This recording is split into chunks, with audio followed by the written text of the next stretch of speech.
Prohibido olvidar a través de todas las redes sociales de la plataforma comunicacional Punto de Corte. Recordemos que Punto de Corte es merecedor del premio Valores Democráticos asignado por la Universidad Católica Andrés Bello 2022. Hoy tengo un tema que es transversal a las tres noticias que hemos escogido en el portal de la casa puntodecorte.net. Y en verdad que merece mucho más tiempo y merece muchísimo mayor reflexión este tema. Aunque tenemos ya programado los temas de la semana que viene, vamos a ver si abrimos un espacio o sustituimos o corremos uno de los programas. Porque el tema de la promulgación de la ley de las zonas económicas especiales merece especial atención y alerta. La primera nota: Maduro anunció la creación de la Superintendencia de las Zonas Económicas Especiales. Pero además también anuncia la promulgación de la ley discutida por la Asamblea Nacional del 2020. ¿En qué consiste esta ley de las zonas económicas especiales y por qué levanta los alertas y por qué genera los rechazos por la calle del medio de una cosa que pareciera aparentemente buena? Bueno, ellos están buscando modelos de justificación para generar los cambios económicos que saben que tienen que generar. Maduro hereda un modelo rentista petrolero profundamente arraigado dentro del chavismo, dependiente, absolutamente dependiente. Don Regalón, a mano llena, más petróleo y repartamos billete, y a punta de billete resolvió absolutamente todo. No había diversificación de la economía, no había absolutamente más nada. Había una política de sembrar el petróleo que era distribuir dinero en una cantidad de emisiones que al final, lamentablemente, con tanto dinero lo que hacía era generar corrupción. Y entonces todo el sistema podrido, incluso regalando divisas. ¿Se acuerdan de los cupos que algunos de ustedes quizás gastaron? Bueno, $5,000, $3,000, prácticamente regalados para que usted hiciese turismo, para que extrajera el dinero del país y quebráramos al país de manera permanente. Fuga de capitales por más de $650,000 millones. Bueno, los asesores de Maduro, emulando a China, piensan que la única manera de poder generar enclaves mucho más claros del cambio de modelo económico dentro del desastre del chavismo, sin reconocerlo, pero aceptando que el chavismo fue un desastre económicamente, entonces se piensa en determinadas zonas en donde va a empezar un experimento económico del libre mercado, de capitalismo, ¿no? Va a haber, así como en China empezó todo el proceso de desarrollo de esas zonas especiales con capitalismo dentro del comunismo. Bueno, aquí dentro de la nada, dentro del chavismo, que es la nada, van a empezar a tratar de hacer un ejercicio capitalista. Y eso sería muy bueno. Claro que sería excelente. Yo estaría de acuerdo. Pero si no estuviese, primero, en manos de Maduro, en manos de un sentido mafioso, corrupto, y además junto con una ley especial que aprobaron hace un tiempo que garantiza el secreto de todas las transacciones económicas en este país y que hace a esas zonas de economía especial inauditables. Entonces, te metes, extraes oro, diamantes, y lo que están ahora es formalizando lo que estaban haciendo para no tener que hacerlo por debajo de la mesa. Pero lo peor de lo que está sucediendo, vamos a hacerle seguimiento un poco a los tres temas. El segundo tema entonces es que Maduro, lo pueden buscar en puntodecorte.net, Isla de la Tortuga será el gran centro turístico del país. Ya no solamente vas a colocar unos enclaves en Falcón, en Nueva Esparta, en donde vas a hacer una explotación comercial y además también vas a hacer una explotación extractivista y vas a llamar a un poco de capitales, que ya vamos a revisar qué capitales va a llamar, para sacarle provecho a eso. Además, con condiciones laborales distintas al resto del país, con condiciones a nivel de impuestos totalmente distintos. O sea, vamos a tener dos países. Un país sometido al chavimadurismo y otro con capitalismo y libre mercado. Claro, ¿qué va a generar? Bueno, va a generar que la gente va a empezar a migrar al capitalismo y al libre mercado. Pero vas a tener dos países. Un país con esas libertades y un país que no tiene esas libertades. Un país que se va a ver beneficiado de manera inevitable de la competitividad, pero hay una gran duda. ¿De dónde vienen esos reales? Ya lo vamos a analizar ahorita. Pero una de esas zonas que han escogido es la Isla de la Tortuga. La Isla de la Tortuga es un área de protección de reservorio especial a nivel ecológico. Lo que se denominan las ABRAES. Al final es un ecosistema muy, pero muy delicado, que incluso hace unos años hubo estudios para colocar un hotel por parte de los cubanos ahí, y el mismo Ministerio del Ambiente, llamado así en aquel momento, frenó e impidió la construcción de algo en esa isla, porque esa isla es un patrimonio ecológico del mundo y un elemento de mucho equilibrio en nuestro mar Caribe. Ahora, ¿por qué esta gente está tan obsesionada con la Isla de la Tortuga? Porque tiene ya ofrecimientos de capitales extranjeros, de lavado además seguramente de dinero, para poder colocarlo en esa isla, que apenas coloquen el primer resort o el primer hotel, van a destruir ecológicamente esa isla. La van a destrozar. Ahora, primero ponemos alerta. La Isla de la Tortuga, explotada turísticamente como está concebido en ese mapa que nos mostraron el día de ayer, es la destrucción de un maravilloso ecosistema. Y si algo tiene Venezuela es que en comparación al resto de los países todavía se ha medianamente controlado este tema, aunque el arco del Orinoco ha sido un desastre para el tema del extractivismo y todo lo que es el área del macizo guayanés. Ha sido un verdadero desastre. Todas las políticas de ecosocialismo de este proceso disque revolucionario lo que ha conllevado es a contaminación y destrucción de nuestro medio ambiente. Pero además también de todo lo maravilloso de nuestra flora y fauna, que además es un nicho fundamental para los procesos de investigación, para medicamentos que realmente resuelven los problemas de salud en el mundo y que no hemos sabido aprovechar científicamente. Entonces, advertimos sobre el desastre que va a suceder en la Isla de la Tortuga y apostamos por llegar a tiempo para evitar esto.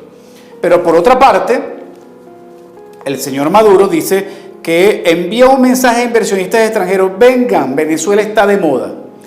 Cuando él advierte, a ver, si él dirige un mensaje a un sector de inversión extranjera que se compensa porque algo está de moda, lo que está pensando es en un capital golondrina que pasa y lo que deja es su depósito en el vuelo.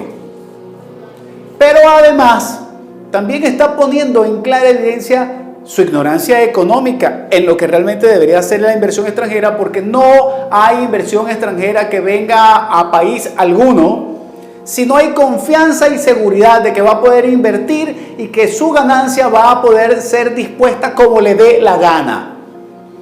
¿Qué seguridad jurídica le garantiza a Maduro, con ley o sin ley, de zonas económicas especiales? Ninguna. Absolutamente ninguna garantía, porque Maduro no es garantía de nada en este país. Porque mientras él esté en el poder, él no es garantía para nadie que quiera invertir, al menos que sea un mafioso. Porque las mafias, por supuesto que sí van a poder obtener ganancias lavando el dinero en estas zonas, sobreexplotando a estos trabajadores y a estos sectores y dejando un desastre ecológico en nuestro país. Por eso es que lamentablemente una ley de zonas económicas especiales que tiene referencias históricas relativamente positivas en modelos no tan democráticos, por cierto, ¿no?, lo que pone en evidencia que no hay democracia en Venezuela, aquí aplicándolo mientras recuperamos la democracia, por lo menos tener la aspiración de que estas zonas sean un aliviadero económico, no tiene ninguna garantía porque está en manos de mafias. Así que advertimos que esta ley es una ley que está destinada a profundizar la destrucción del modelo económico en Venezuela y que los empresarios que se alegren por esto, debo confesarles que estoy convencido que no están pensando en el país. Claro, un empresario solamente piensa en su bolsillo, pero sé que hay empresarios que también piensan en su país. Y si se alegran por esta ley, solamente están pensando en su bolsillo. En el próximo segmento vamos a hablar sobre el próximo aniversario de la ciudad de Caracas. Ya regresamos. Prohibido olvidar. Prohibido olvidar. Prohibido olvidar. Te invitamos a sintonizar todos los viernes Desencadenados, el espacio donde ustedes y yo vamos a analizar la situación de derechos humanos en Venezuela, contado por sus víctimas, familiares y organizaciones no gubernamentales.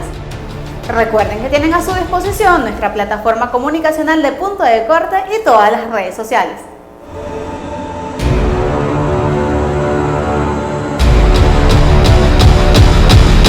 Prohibido olvidar.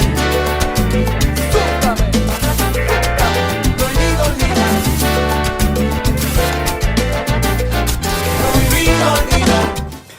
Caracas este 25 de julio cumple 455 años. Una ciudad que ha llegado a su máximo esplendor y que hoy se encuentra en su máxima miseria. Ni siquiera cuando empezó a alimentarse con esas franjas de desplazados del campo a la ciudad, llegó a estar en tan pésimas condiciones la ciudad de Caracas. Y sí, algunos que me están viendo, que tienen su corazoncito rojo, chavista, dirán, pero no puede ser, Digmer, no seas tan extremista. Ahí está el centro de Caracas, les pusieron unos paraguas, arreglaron una jardinería, hay iluminación en la noche en algunas calles.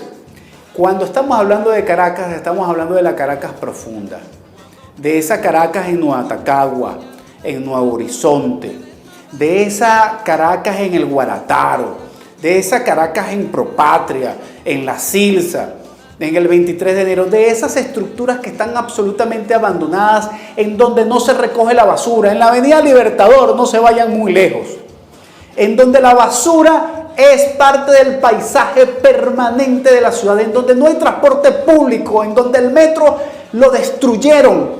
La verdadera solución para Caracas hoy es una hediondez de sobaco y pata. Una cosa que verdaderamente ofende al ciudadano caraqueño. Pero además, la luz, Caracas parece un arbolito de Navidad, se prende y se apaga, se prende y se apaga. Por otra parte, el acceso al gas es una cosa que ya se olvidó como política pública, el abrir las tuberías. Vamos a ver un trabajo que tiene para nosotros el equipo de producción de Punto de Corte y de Prohibido Olvidar, Yexalit Rusa, Humberto Pernía, Reinier Osorio y Marta Cambero, sobre este nuevo aniversario de la ciudad de Caracas, 455 años después. 25 de julio, Santiago de León de Caracas cumple 455 años. Una ciudad fundada por Diego de Lozada, que actualmente es la capital de Venezuela y se extiende sobre un valle de aproximadamente 1000 metros de altura sobre el nivel del mar. Caracas, la capital del territorio venezolano, ha sido cuna de grandes momentos para el país y el hogar de innumerables personalidades que han dejado huella en la historia. En la actualidad, la ciudad está sumergida en problemas. El dinero no alcanza para comer. Los servicios básicos fallan a diario y la inseguridad se ha apoderado de gran parte de la ciudad. Estamos lejos de ser lo que alguna vez fuimos, una ciudad con crecimiento y progreso social. Desde hace más de 20 años, la mal llamada Revolución controla la alcaldía del municipio Libertador de Caracas y solo se han dedicado a desmantelar la institucionalidad de la ciudad y empobrecer a los caraqueños. Caracas ha sido víctima de promesas incumplidas, tales como la construcción del TUI 4, que estaría listo para el año 2012. Este proyecto abastecería toda la ciudad y zonas aledañas de agua potable, pero al día de hoy aún no ha sido terminado. Hace 17 años, el gobierno del fallecido presidente Hugo Chávez prometió sanear el río Guaire para el disfrute de todos. Aún lo esperamos. La línea 5 del metro de Caracas, cuya construcción inició en el año 2006, y luego de 16 años, aún no ha sido terminada ni siquiera la primera estación. Otros casos similares son el teleférico Caracas-Macuto y el metro Caracas-Guarenas-Guatire, cuyas infraestructuras inconclusas se alzan a la vista de todos. Pero no solo es el número de obras inconclusas, es también la falta de inversión y mantenimiento de obras previas a la revolución, como el propio metro de Caracas, que se encuentra en estado deplorable y lamentable. Y mientras la ciudad y sus pobladores son víctimas del engaño y la mala gestión, la alcaldía del municipio Libertador solo se dedica a cambiar los símbolos de la ciudad y arreglar la fachada. Después de 455 años, nos queda seguir luchando y exigir una Caracas próspera, que refleje la importancia histórica que ha tenido no solo para el país, sino para la región. Mientras tanto, debemos celebrar el cumpleaños de la ciudad recordando lo bueno que aún perdura en la capital venezolana.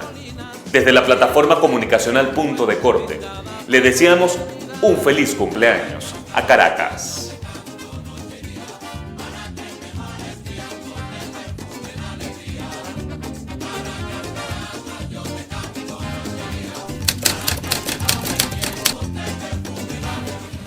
Volver a Caracas, a la Caracas de los techos rojos, a la sucursal del cielo, ya no es posible.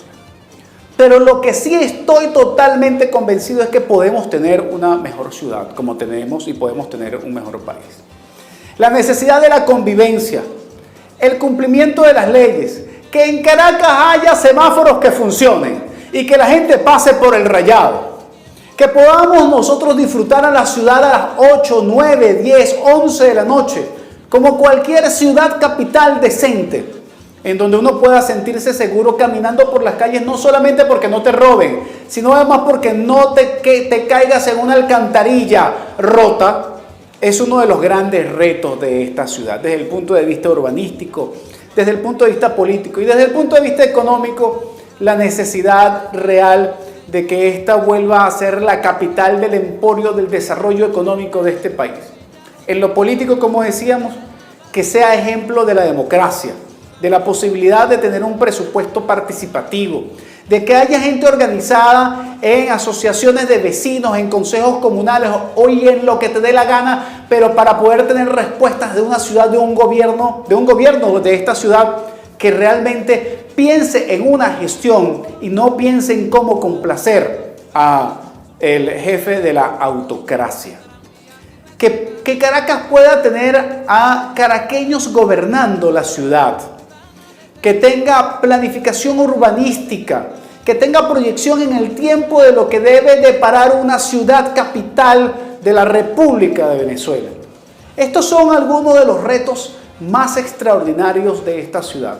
Pero para revisar históricamente, para ir a la profundidad de la esencia de esta ciudad y para poder entenderla el día de hoy, vamos a tener una entrevista extraordinaria con Rafael Arraiz Luca, abogado, magíster y doctor en Historia de la UCAP, profesor principal de la carrera de la Universidad del Rosario en Bogotá, profesor titular de la Universidad Metropolitana de Caracas, que fue presidente de Monte Ávila Editores y director general del Consejo Nacional de la Cultura y miembro de la Academia de Gastronomía Venezolana desde el 2024. En el próximo segmento estaremos entonces con Rafael Arraiz Luca. Prohibido olvidar. Prohibido olvidar. Prohibido olvidar. Punto Internacional es un programa de corte informativo y de análisis que pretende discernir los acontecimientos internacionales y su impacto en la dinámica nacional, en un mundo globalizado y donde la información trasciende fronteras. Los invito todos los lunes a las 3 de la tarde para que sintonicen Punto de Corte y Punto de Corte Televisión y se informen sobre lo que sucede en el mundo, en nuestra región y su impacto en nuestro país. Prohibido olvidar. Súbame. Prohibido olvidar. Prohibido olvidar. Prohibido olvidar a través de todas las redes sociales de la plataforma comunicacional.decort. Hoy, como habíamos anunciado en el segmento anterior, tenemos con nosotros a Rafael Arraiz Luca para conversar sobre los 455 años de Caracas. Caracas, 455 años después. ¿Qué estamos viviendo y qué nos depara en esta maravillosa ciudad? Rafael es abogado, magíster y doctor en Historia de la UCAP, profesor principal de carrera de la Universidad de Rosario en Bogotá, Colombia, profesor titular de la Universidad Metropolitana en Caracas, fue presidente de Monte Ávila Editores entre el 89 y 94, director general del Consejo Nacional de la Cultura, miembro de la Academia de Gastronomía Venezolana desde el 2004 y muchas otras cosas más. Además, amigo de la casa de Punto de Corte. Bienvenido, Rafael, a Prohibido Olvidar. Vale, con mucho gusto, Nickmer. Vamos a conversar entonces sobre nuestra ciudad querida. Rafael, por supuesto, conversar contigo es tratar de ubicar el tema en lo histórico, pero también quiero tratar contigo tu opinión sobre la actualidad y sobre todo este tema del cambio de símbolos. Pero en principio, ilústranos un poco sobre la naturaleza del surgimiento de la ciudad de Caracas. Con este tema de Capitanía General, esa ambición de virreinato, ¿qué caracterización no solamente histórica sino sociológica tiene esta ciudad que parece un espacio permanentemente de rebeldía? Bien, la conquista del Valle de los Toromaimas, es decir, la ciudad, hoy en día la ciudad de Caracas, era una vieja ambición de los españoles y de los criollos, porque lo intenta Francisco Fajardo, que era un perfecto criollo, hijo de un español y una indígena guayquerí. Lo intenta Juan Rodríguez Suárez y ambos fracasan. Y quien finalmente tiene éxito es Diego de Lozada, que era alcalde de Barquisimeto y que forma una hueste en Barquisimeto que ha podido tener alrededor de 146 personas, que son las que vienen a conquistar el Valle de Caracas y encuentran la resistencia de sus habitantes, los Toromaimas, cuyos caciques están repartidos a lo largo de la ciudad, en ese caso no de la ciudad, sino del valle, porque no había la ciudad. Claro. Bien, entonces, ¿por qué Caracas y por qué este sitio tan codiciado? Primero, es un centro geográfico equidistante desde los dos extremos, occidental y oriental de Venezuela. Después, estás hablando de un valle de 800 metros de altura, con un clima envidiable, con unos cielos como no creo que haya en otros lugares del mundo, con una vegetación imponente, de modo que era, por supuesto, un lugar muy apetecido, al punto tal que el gobernador de la provincia de Venezuela, Juan de Pimentel, que tenía su sede en Coro, en lo que se establece Caracas en 1567 y se hace el primer trazado de la cuadrícula urbana, Pimentel se muda para acá en 1576 y comienza a acentuarse la capitalidad de Caracas en la provincia de Venezuela. Muchos años después, en 1777, 200 años después, cuando se crea la Capitanía General de Venezuela, también va a ser Caracas la sede de esa capitanía. Ahora, Rafael, esta realidad contrasta mucho también con todo lo que significó la ciudad de Caracas en la época colonial y la búsqueda de la independencia. Esta caracterización de una ciudad en donde pues, esta combinación de habitantes con ambición de ser españoles, algunos discriminados por haber nacido en el continente americano, y además la movilización del tema de la economía como un enclave dependiente del reinado español, genera unas condiciones muy particulares de esta ciudad en donde pues además es la cuna del Libertador, ¿no? Claro, Fíjate, en el siglo XVIII, en el 1700, la economía venezolana va creciendo mucho por el cultivo del cacao. El cacao viene a ser el petróleo del siglo XVIII y por eso el rey de España crea la Compañía Guipuzcoana para entregarle un monopolio comercial a los vascos, que van a gobernar el territorio de Venezuela entre 1728 y 1784, para garantizarle al rey de España, además, que le lleguen el fruto codiciado del cacao. De modo que en ese siglo Caracas va creciendo. Hay testimonios de viajeros franceses, alemanes e ingleses que pasan por Caracas en 1780, 1790. El testimonio de Humboldt en el año 1800 es el de una ciudad rica, opulenta, con casas muy bien montadas, con un teatro de casi 2.000 personas y sin techo, y desde el teatro se veía la bóveda celeste. Humboldt se queda muy impresionado con la élite caraqueña, por supuesto, porque no puede ser de otra manera, porque habían las leyes de limpieza de sangre, unas leyes absurdas desde el punto de vista de hoy en día, en aquella época imperantes. Eso que señalaba, que una persona que no pudiera demostrar su blancura no podía estudiar, no podía hacer la escuela primaria, el bachillerato, la universidad, y era una discriminación verdaderamente escandalosa a los ojos de hoy en día, pero en esa época era la práctica, digamos, usual. De modo que cuando estamos hablando de esa Caracas próspera, estamos hablando de la Caracas de la élite criolla, sobre todo de esos españoles que han llegado a Venezuela para ese momento ya hace 300 años, como puede ser el caso de la familia Bolívar, los Palacios, los Aristiguieta, etcétera, una larga lista, ¿no?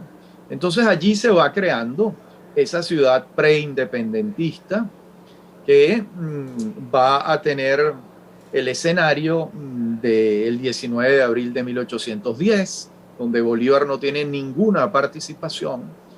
Ese es un escenario presidido por José Cortés de Madariaga y Juan Germán Rocio. Sí, entonces Caracas es el escenario del 19 de abril de 1810 y el escenario de la fundación de la República de Venezuela el 5 de julio de 1811.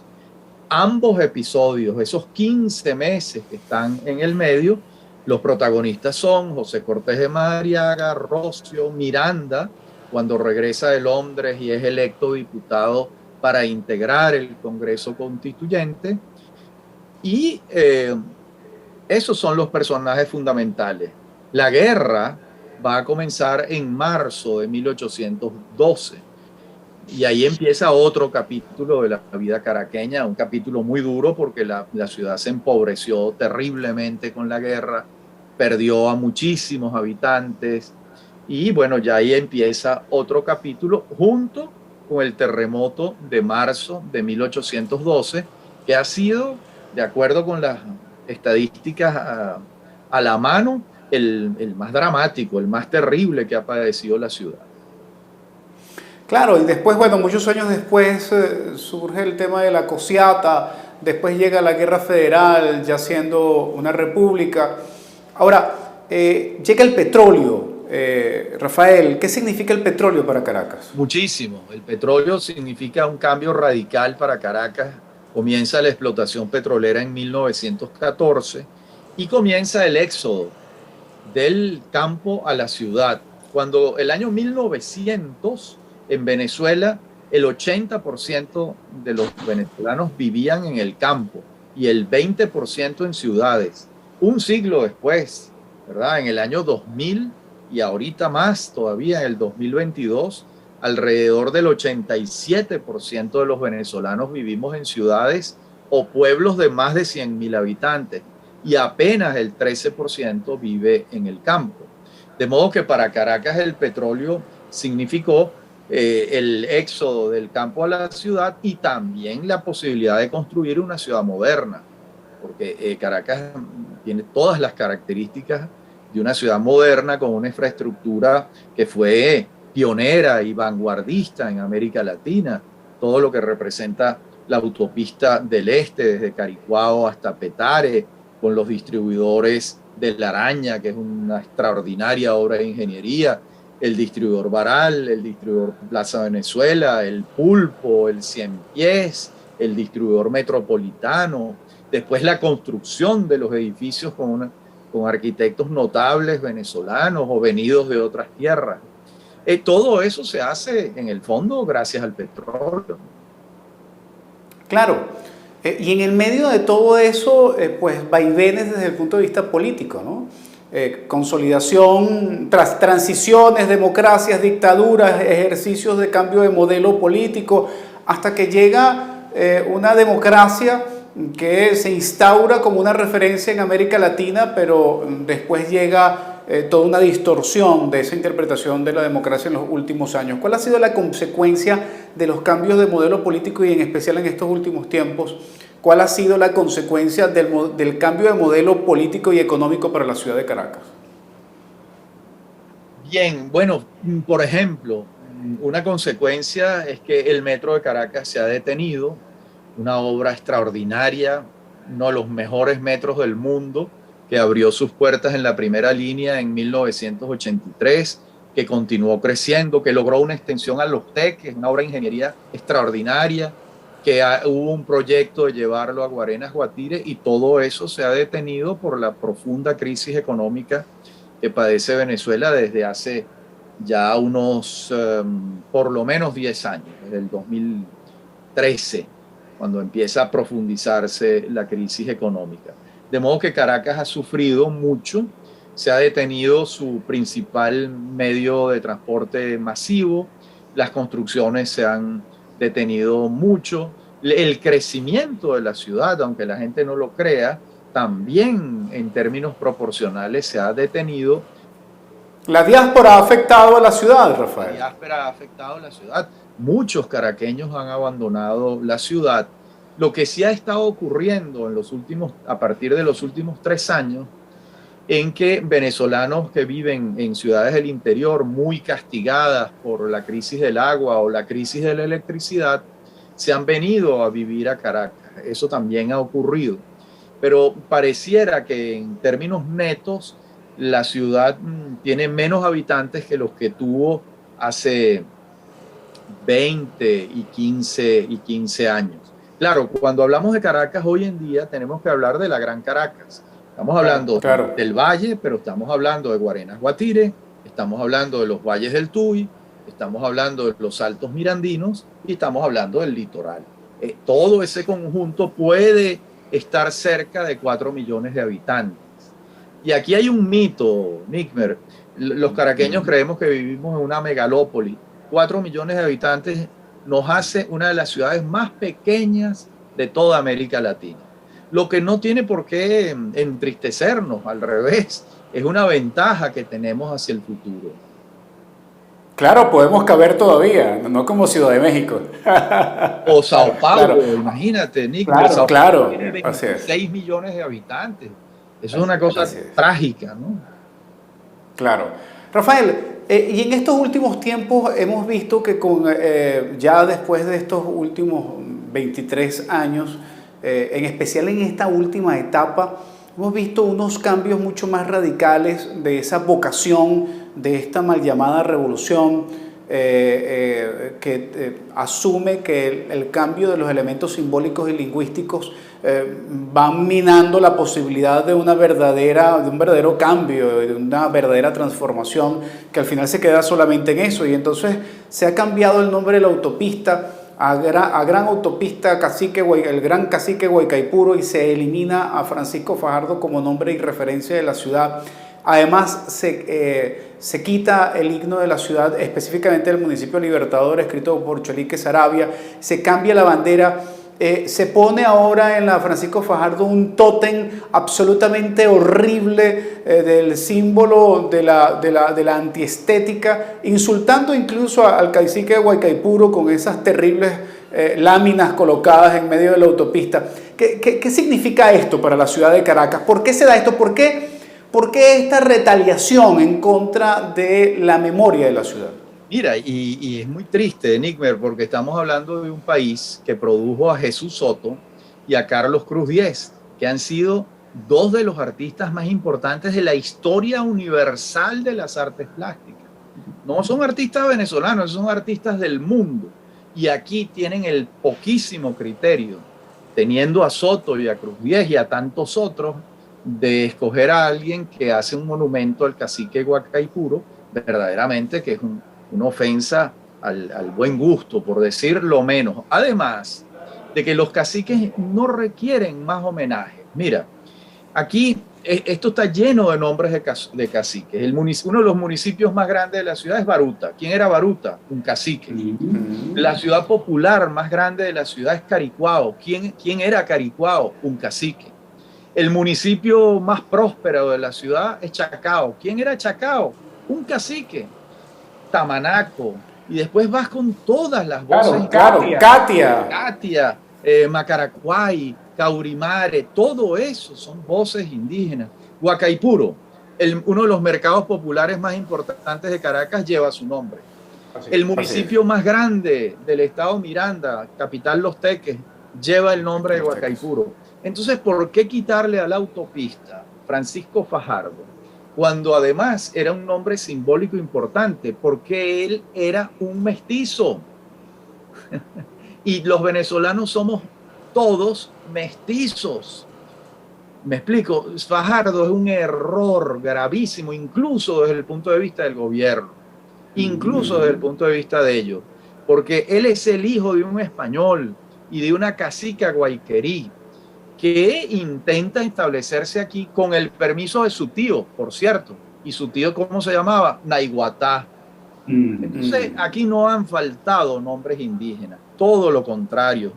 Caracas es una voz indígena que significa amaranto en español, obledo también es el sinónimo.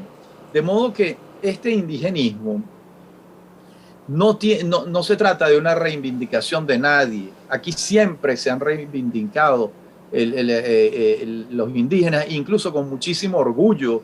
Eso lo han hecho muchos gobiernos venezolanos en el siglo XIX, en el siglo XX.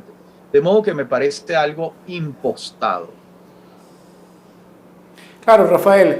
Y además, el ambiente que genera dentro de esa ausencia de referencias o incluso esa dificultad que hay de poder incluso aprenderse un himno de la ciudad. Todos los estados y todas las ciudades de este país, en los colegios se enseña el himno de la ciudad o el himno del estado. Nosotros los caraqueños, no sé si a ti te pasó, pero a mí me pasó que yo nunca me aprendí el himno de la ciudad de Caracas.